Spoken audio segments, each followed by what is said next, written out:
بعد اشتعال المنافسة وفوز بيراميدز والأهلي ووصولهما للنقطة 40 مثل الزمالك، قررت رابطة الأندية المصرية المحترفة تحديد 12 مارس موعداً لإجراء قرعة الجولات الحاسمة من مسابقة الدوري. حالة عدم رضا كبيرة بين جماهير الأهلي على مواقع التواصل تجاه المدير الفني ياس تروب بسبب استمرار الأداء غير المقنع رغم الفوز 3-0 على المقاولون العرب. إشادة من شريف عبد الفضيل وأسامة حسني بالمستوى الذي قدمه إمام عاشور بعد صناعته هدفاً لمحمود حسن تريزيجيه وتسجيله هدفاً رائعاً، مقابل تحفظات على أداء أحمد سيد زيزو في المباراة. خسارة سيراميكا كليوباترا للمباراة الرابعة على التوالي تمنح المصري البورسعيدي فرصة قوية لمنافسته على المركز الرابع وبطاقة التأهل إلى كأس الكونفدرالية الإفريقية. حزن واضح على محمد شريف بعد مباراة المقاولون بسبب عدم مشاركته رغم إشادة الجهاز الفني به في التدريبات. طبيب الأهلي يفضل عدم الاستعجال في تشخيص إصابة كريم فؤاد وإخضاعه لفحوصات وأشعة دقيقة لتحديد حجم الإصابة. المدير الفني يشيد بالمدافع هادي رياض بعد استغلاله الفرصة وتقديم أداء مميز، مؤكداً أن اللاعب كامويش لن يعود للمشاركة إلا عندما يثبت استحقاقه في التدريبات.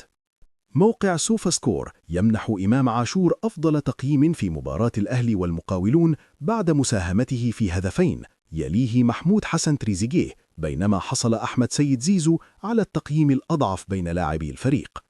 قناة الأهلي تشيد بأداء الحكم محمد الغازي وحكم الفار خالد الغندور بعد إلغاء هدف المقاولون العرب عقب العودة لتقنية الفيديو.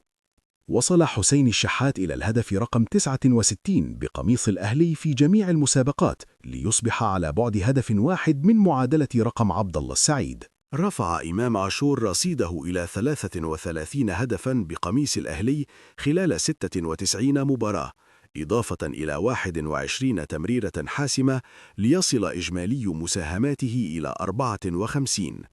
أشاد شريف عبد الفضيل بأداء أحمد عيد ويوسف بالعمري دفاعياً مع تحميل محمد علي بن رمضان وحسين الشحات مسؤولية هدف المقاولون بسبب ضعف الضغط والتمركز.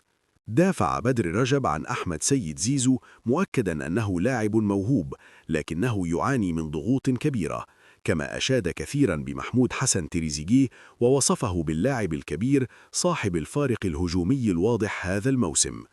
خبير اللوائح عامر العميرة يؤكد أن قرار منع الجماهير غير قابل للاستئناف، بينما يمكن للنادي الطعن فقط على الغرامة المالية. الإعلامي أحمد شوبير حمل جماهير الأهلي جزءاً كبيراً من المسؤولية بعد العقوبات بسبب إلقاء زجاجات المياه في المدرجات. تقارير تونسية تشير إلى احتمال إيقاف لاعب الترجي التونسي يوسف البلايلي لمدة عام بسبب شكوى من ناد فرنسي كان يلعب له سابقاً.